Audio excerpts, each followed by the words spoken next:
안녕하세요. 저는 최근에 임신을 해서 회사에 휴직계를 내고 지금 한창 입덧과의 전쟁을 치르고 있는 예비 엄마입니다. 입덧은 보통 사람마다 다 다르다던데 저는 어쩜 이렇게 운 없이 독한 입덧에 걸렸는지 모르겠어요. 안정기로 접어든 지금도 입덧이 전혀 나아지지 않아서 친정 엄마조차 난 안 그랬는데 넌 어쩜 그러니? 하시면서 안타까워하시고 남편도 회사에 반차를 내고 집에 와서 저를 살펴준 적도 여러 번 있습니다. 그래도 지독한 입덧 기간을 견딘 건 주위의 도움이 많아서죠. 특히나 도움이 되었던 건 친구들인데요. 대학 동기들이나 고등학교 시절 친구들이 찾아와서 위로도 해주고 또 먼저 결혼해서 엄마가 된 친구들은 자기들의 경험을 살려서 음식도 해주고 그랬어요. 그리고 또 한 사람, 저에게 응원이 되어주고 있는 분이 한 명 있습니다.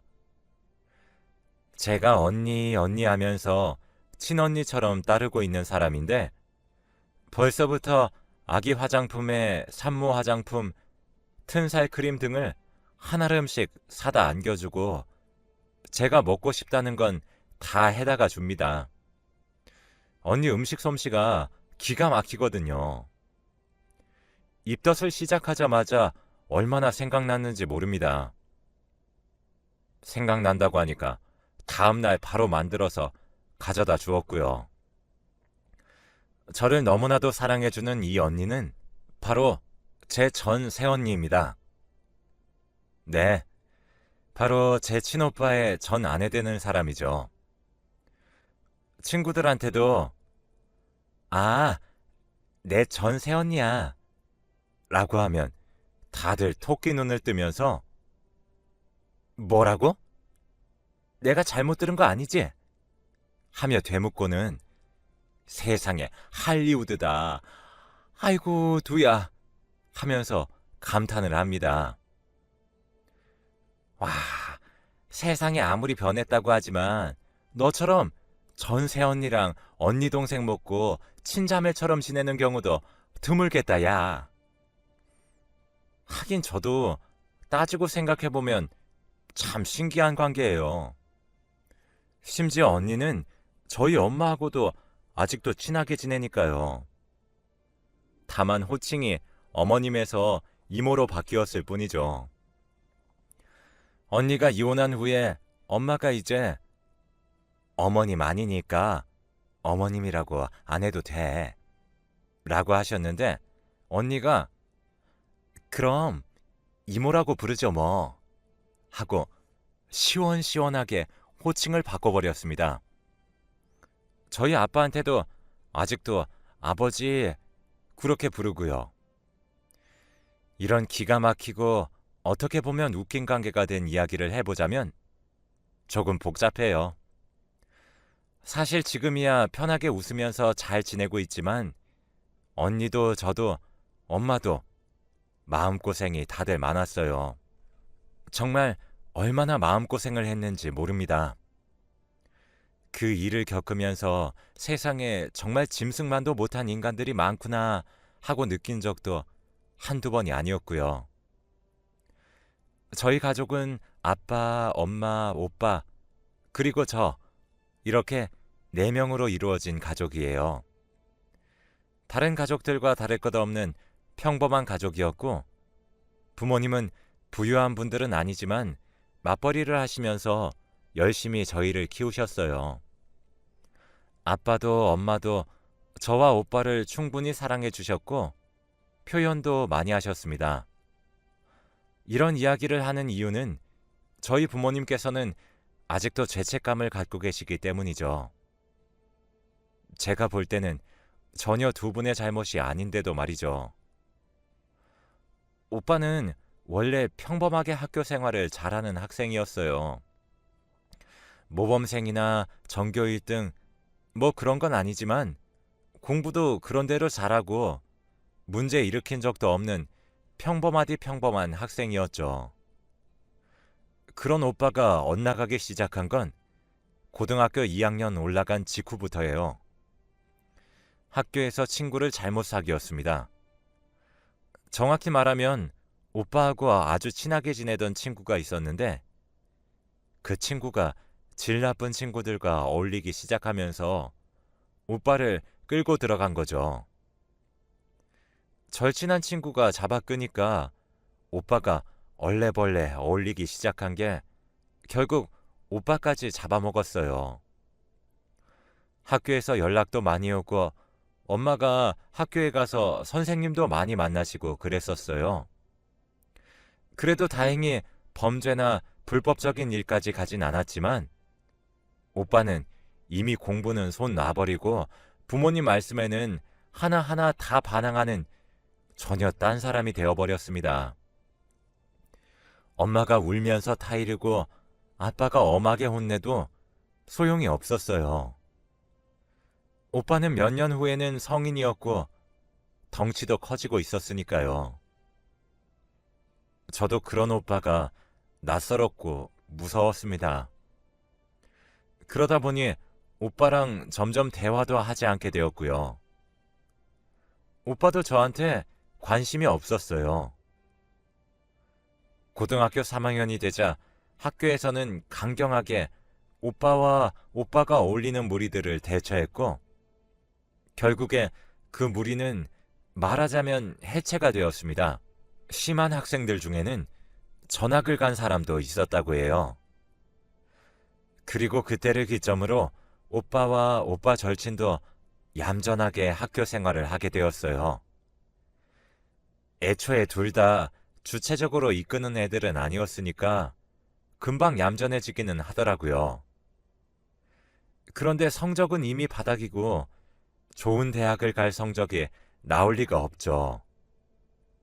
다행히 고등학교 1학년 때 정상적으로 학교 생활했던 기록을 어떻게 잘 포장해서 지방의 한 전문대에 가게 되었어요.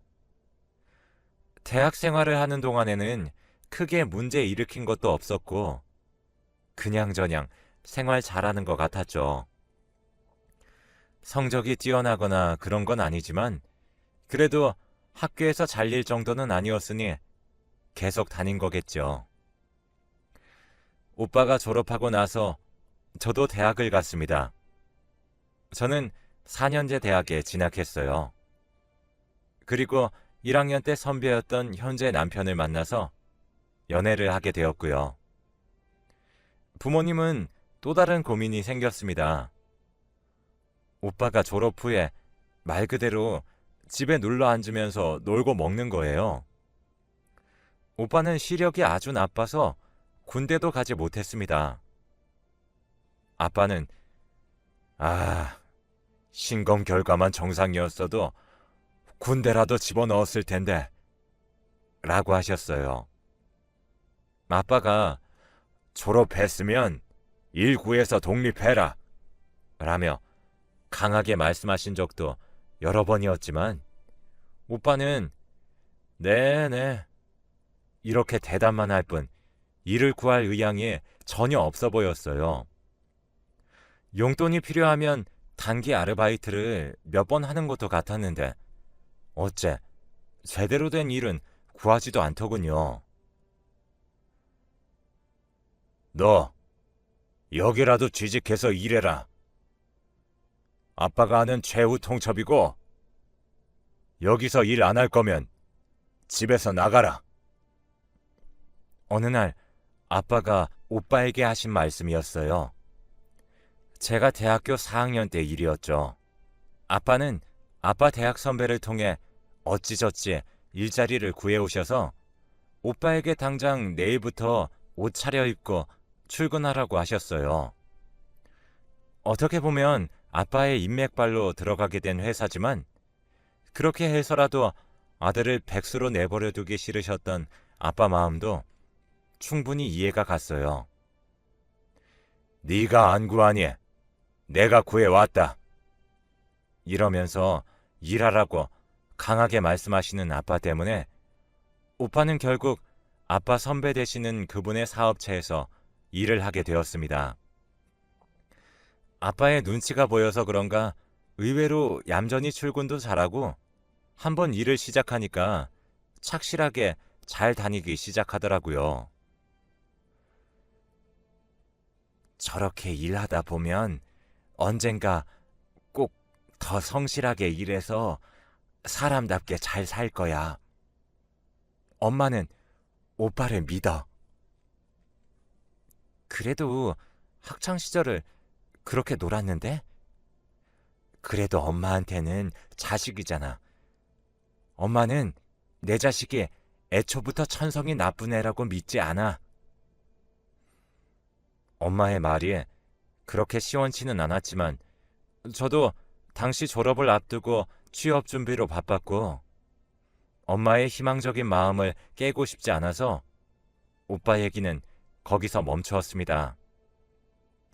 당시 오빠랑은 거의 남이다시피 얘기를 하지 않고 서먹함의 끝을 달리는 사이기도 했고요. 그래, 일하다 보면 성실하게 사람 되겠지 하면서 그냥 넘어갔었어요. 저는 대학교를 졸업하고 나서 한 기업에 취직했습니다. 남편은 졸업 후에 현역으로 입대해서 복무를 시작했고요. 내가 먼저 열심히 벌어놓을게. 제대하고 오빠 취직하면 결혼하자. 라고 했더니 남편이 난 진작에 적금 들어놨어. 하더라고요. 그렇게 저희는 결혼을 약속하게 되었죠. 이미 서로 부모님들께도 인사드린 상태였고 저희 부모님도 남편을 좋아하셨어요. 저도 시부모님께 처음 인사드렸을 때부터 좋게 봐주셔서 따로 인사도 드리고 종종 뵈었었고요. 그러던 어느 날이었습니다. 아마 제 기억에 남편 제대하기 정말 몇 주 전이었던 걸로 기억하고 있어요. 아버지, 엄마, 저 결혼하겠습니다. 뭐? 네가 결혼을? 네가 만나는 사람이 있었어? 네.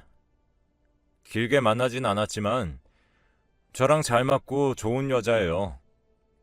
결혼하겠습니다. 오빠가 난데없이 결혼 선언을 했습니다. 진작에 연애 사실을 밝히고 만나던 저와는 다르게 오빠는 자기 연애사나 만나는 사람에 대해서 아무 말도 하지 않고 있었거든요. 그저 얌전히 회사나 다니면서 일하는 줄 알았던 아들이 갑자기 며느리를 데려오겠다고 하니까 부모님은 당황하셨죠. 아니, 나는 물론 결혼이 나쁜 건 아니지만 당연히 시영이가 먼저 갈 줄 알았는데. 요즘 세상에 뭐 그런 걸 따지냐면 그래도 제가 먼저 가는 게 어르신들 보기에도 더 좋겠죠. 동생보다 오빠가 먼저 가는 게 낫잖아요. 이상한 논리이긴 했지만 아빠는 저놈이 그래도 가정 이루려고 하는 거 보니까 철이 좀 들긴 들었나 보다. 대책 없이 결혼하겠다고 하진 않겠지? 라고 하셨어요. 그러면서 상견례 날을 잡으라고 하셨고요. 상견례 필요 없어요. 그냥 저희 집 초대해서 식사하고 인사하면 돼요. 그 친구 부모님이 두 분 다 어릴 때 돌아가셔서요. 엄마는 당황한 표정을 지으시면서 그럼 집으로 날 잡고 데려오라고 하셨어요. 며칠 후에 오빠로부터 문자가 와서 그날 저녁 식사에 제 새언니가 올 거라고 했습니다.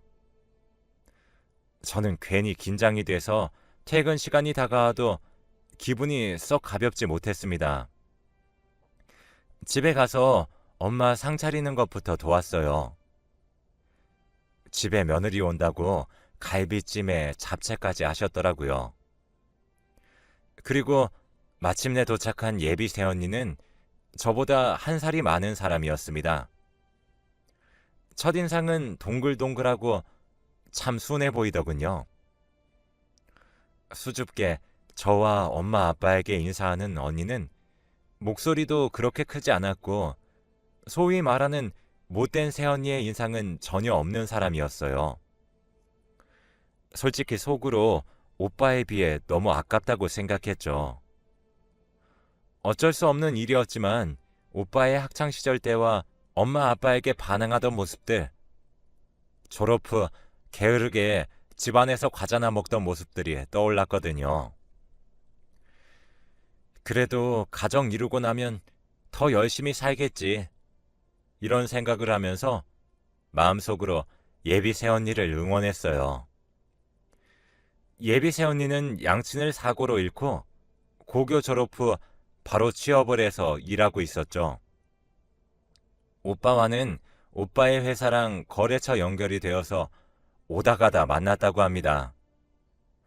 부모님도 착한 며느리를 데려온 것 같다고 하셨고 결혼을 허락하셨습니다.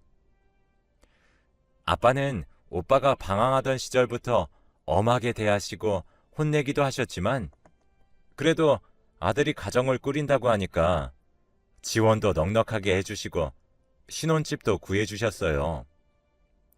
결혼식도 예비 새언니의 가정 사정상 크게 올리지 않았고 작은 식장에서 조촐하게 올렸어요. 언니와 오빠는 저희 집 근처에서 멀리 안 떨어진 곳에 살림을 차렸고요. 새언니하고는 사실 처음에는 어색했습니다. 아무래도 오빠랑 저의 사이가 서먹하니까요. 언니는 저를 보면 예의를 갖춰서 아가씨 아가씨라고 부르고 존대도 했지만 아무래도 만난 지 얼마 안 되어서 어색하더라고요. 더군다나 저는 못된 시누이가 되기는 싫어서 일부러 언니네 집에 간섭하는 것처럼 보인다거나 그런 오해를 사기가 싫어서 일부러 거리를 둔 것도 있고요. 그래도 언니는 엄마한테 참 잘하더군요. 사이가 좋은 고부관계였죠.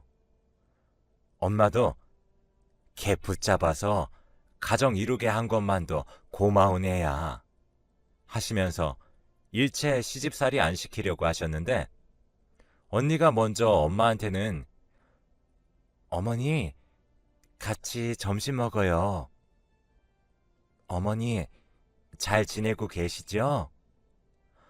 어머니 저번에 반찬 너무 맛있었어요 하면서 문자도 보내고 살갑게 굴었거든요. 애가 부모님 사랑이 많이 고팠나 보다. 그러니 시애미한테 이렇게 살갑게 굴지. 내가 엄마는 못 대어줘도 잘 대해줘야지. 아휴, 참 말도 이쁘게 해. 시모 복이 아니라 며느리 복도 있는가 보다. 그러다 보니 엄마도 며느리를 예뻐하시고 오빠가 늦게 퇴근하면 종종 집으로 불러서 저녁도 같이 먹었습니다. 아빠도 새언니를 좋아하셨고 저도 그런 식으로 언니랑 얼굴을 보다 보니까 점점 어색하지 않게 인사도 하고 안부도 묻고 하는 사이가 되어갔어요. 오히려 오빠보다도 더 가까워졌죠. 사실 제가 언니와 오빠와의 결혼 생활을 다 알지는 못합니다. 말씀드렸다시피 오빠와는 서먹서먹해져 있었고 저도 곧 남편이 제대하고 회사에 취직을 했거든요. 이제 제가 시집갈 차례가 된 거죠. 남편이 취직해서 지금까지 일하고 있는 곳은 나름 네임밸류도 있고 신입이라도 초봉이 넉넉했던 곳이었습니다. 저도 남편도 대학 시절 아르바이트부터 모아온 돈이 있고 또 적금도 있어서 남편이 취직함과 동시에 자연스럽게 결혼을 진행하는 걸로 이어졌어요. 그 과정에서 간간히 언니가 이런저런 정보도 알려주고 자잘한 선물도 줘서 언니랑은 더 가까워졌네요. 물론 오빠랑은 그대로였고요. 언니는 오빠랑 잘 지내요? 나랑 엄마한테만 너무 자주 연락하는 것 같아. 네, 뭐 잘 지내요. 오빠가 워낙 일을 열심히 해서요. 저도 회사 일해서 알잖아요. 얘기 들어보면 잘 지내는 것 같았고, 언니랑은 가까워졌어도 오빠는 관심이 없어서인지 더 깊게 물어보고 그럴 생각은 들지 않았습니다. 아무튼 그렇게 저도 결혼 준비 잘 마치고 결혼했고, 집에서 독립해서 남편이랑 같이 살게 되었어요. 결혼하고 나서도 저는 더 열심히 일을 했고, 나름대로 신혼부부라고 평일에는 일하고 주말에는 남편이랑 놀고 하느라 집에는 신경을 통 쓰지 못했어요. 부모님께도 간간히 안부 전화나 문자만 드리고 예전처럼 많이 얼굴 뵙지도 못했고 언니랑은 더더욱 보지 못했죠. 그래도 가끔씩 잘 지내냐고 문자는 하고 형식적으로라도 밥 한번 먹자 이런 얘기도 나왔어요. 그러던 어느 날이었습니다. 제가 첫 결혼 기념일을 한 달도 채 남겨두지 않은 시점이어서 그날 뭐 할까 이렇게 행복한 고민을 하면서 지내던 때였어요. 회사에서 일을 하고 있었는데 갑자기 전화가 오더라고요. 여보세요? 네, 혹시 김명숙 씨 보호자 되시나요? 네, 저희 엄마신데요. 지금 김명숙 씨가 교통사고를 당하셔서 응급실 이송되고 계세요. 저희가 병원 알려드릴 테니까 그쪽으로 오실 수 있으세요? 정말 그 말을 듣고 정신줄을 어떻게 잡았는지 모르겠어요.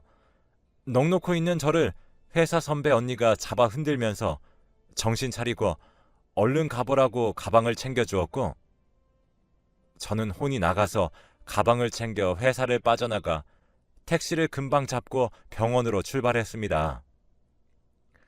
택시 안에서 남편에게 전화해 상황을 얘기하면서 울음을 터뜨렸죠. 남편은 저를 달래면서 자기도 금방 가겠다고 걱정 말라고 해주고 제 모습을 보신 택시기사님도 아유 어쩌나 이봐요 아가씨 울지 마요. 내가 금방 갈 테니까 정신 단단히 차려야지 하시며 속도를 높여주셨어요. 응급실에 도착하니까 난리통이었습니다.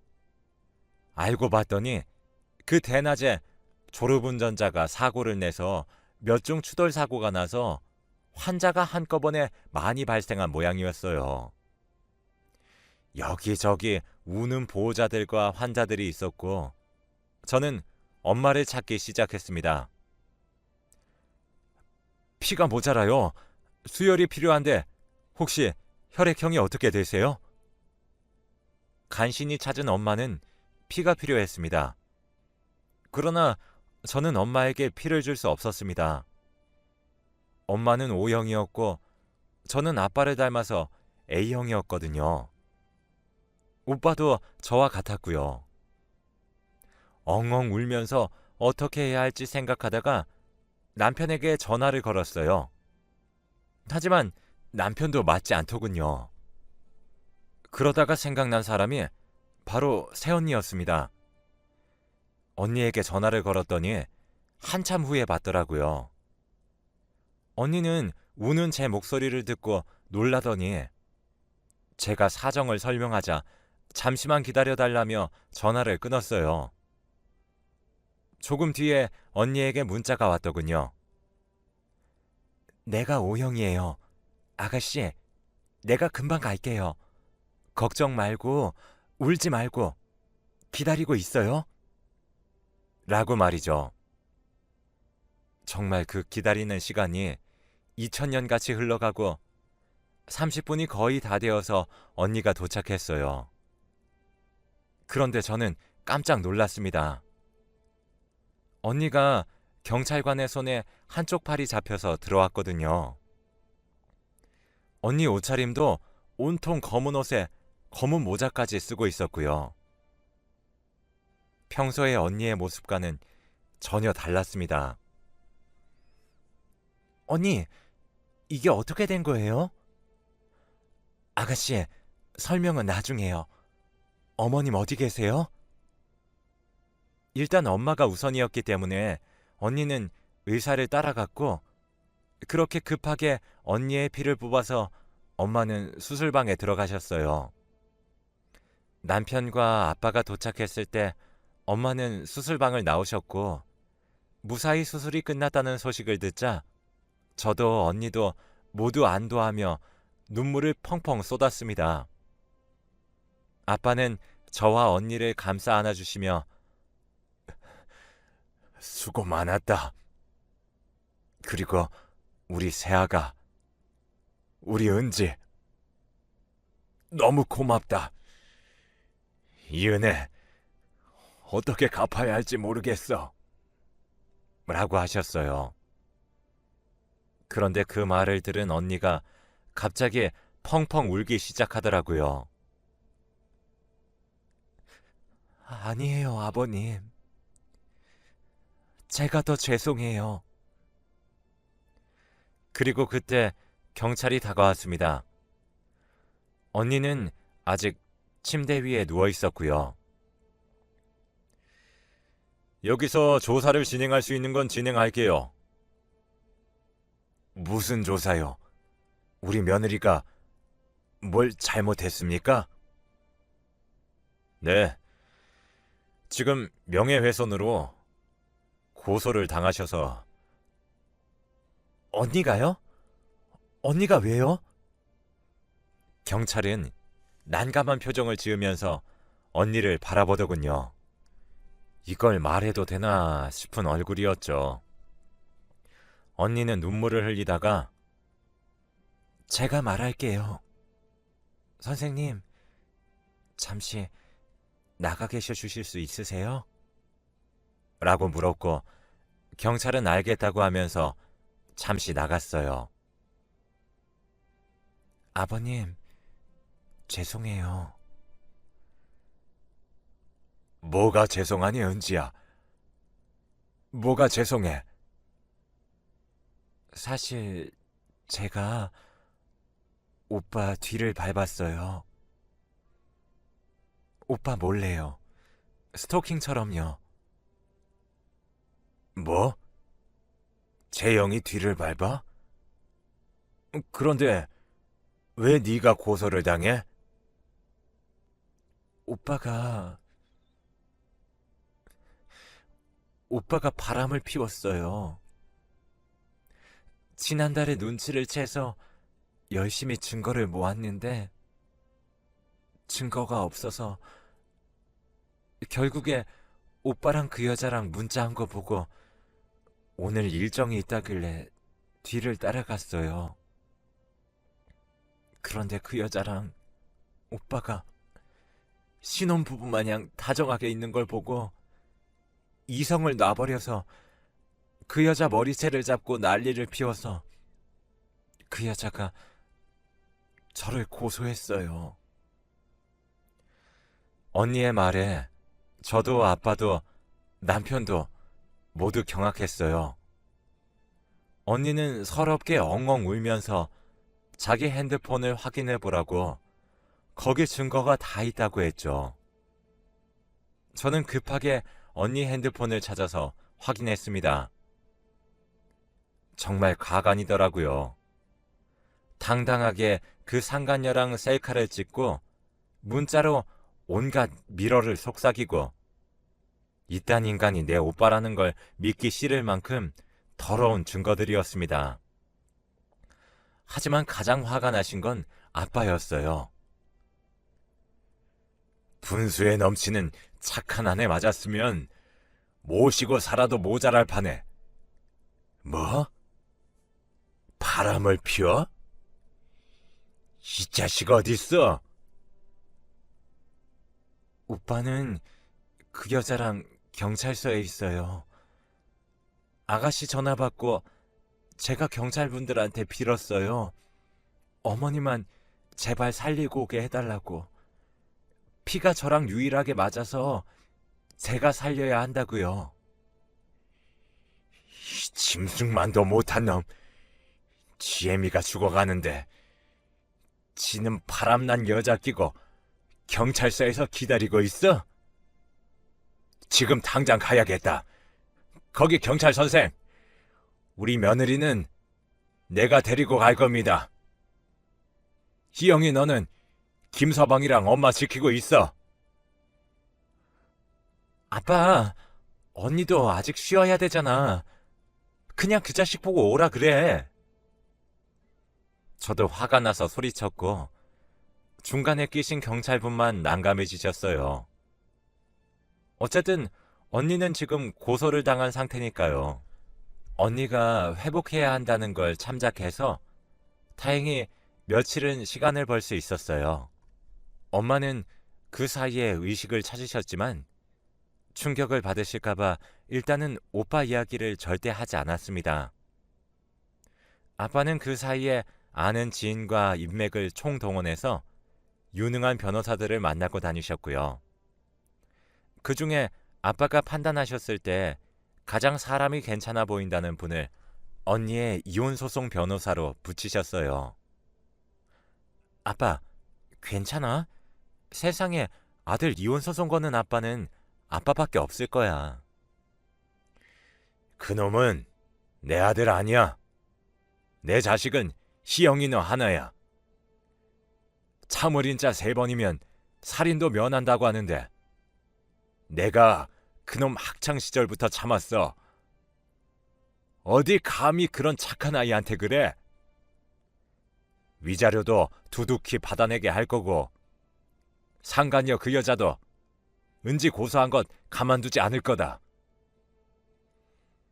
언니 앞에서는 당당하게 큰 소리 쳤던 것 같던데 저희 아빠를 보니까 오빠고 그 여자고 둘 다 아빠 앞에서는 벌벌 떨더라고요. 역시 오빠한테는 저희 아빠가 가장 무서운 존재였던 것 같네요.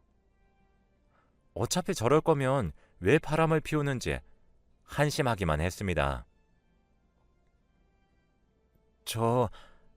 아저씨, 저 이 오빠 유부남인 거 모르고 만났어요.